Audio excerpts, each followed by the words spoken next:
Hi everybody, it's Carol and I'm back with another Wednesday wine review, and it is pretty wicked cold in Toronto. It is just the beginning of our winter, so in order not to stay bummed about how many more months of winter I have in my future, I wanted to stay in, pick up some Italian food from the restaurant across the street, and have a really good glass of wine to keep me company while I watch Netflix. I popped into the LCBO and picked up an Italian red to go with my Italian dinner. I don't go into the Italian section very often. I just am not familiar with the region, but I met some amazing Italian friends while we were in Zurich who really opened my eyes and encouraged me to try more Italian wine because their wines are wonderful.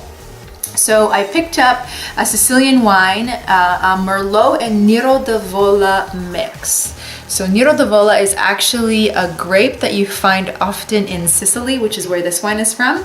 And it's 2010, I think this is Centare or Centar is the name of the vineyard. The wine, if you noticed earlier, it's got some legs. It's definitely straddles the line between like a purple or a deep garnet color, which is pretty standard for Merlot. And the nose is actually, I've been drinking this for a couple minutes now. It's actually a very subtle nose considering the taste that you actually get. The nose, I would say, is definitely more on the pepper side, very soft pepper, and then definitely some plum notes in there, or old fruit, as Rob would say. In terms of the taste, I'm going to take another quick sip here. So definitely a little bit more on the drier side. You kind of get a little bit of the sweetness of the plum, but not overpowering. And the pepper is definitely the first taste that you get out of this wine. So it's definitely a bolder red, masculine in terms of style, I guess you could say. And a really good wine. And the more and more I drink it, the more I kind of leave it to open up, a little bit more mellow it gets, and the more of that plum flavor comes through. And it does taste really good with food. I'm having it with fettuccine bolognese right now, so it's pretty good. In terms of days of the week, this is probably a very solid Thursday dinner wine. Again, I probably wouldn't have this on its own as like a sipper.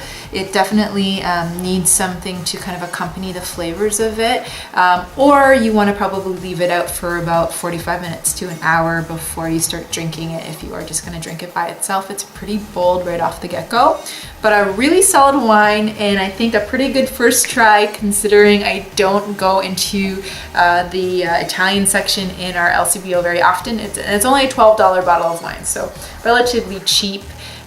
But a pretty decent try for our first time. Hope you guys are staying warm wherever you are, because it's pretty darn cold in Toronto right now.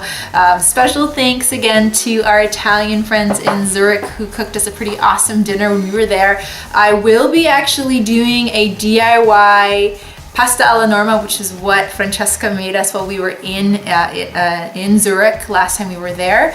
So watch out for that DIY Thursday post next week. But in the meantime, hope you guys are enjoying yummy glasses of wine wherever you may be. Cheers, and have a wonderful Wine Wednesday. Bye-bye.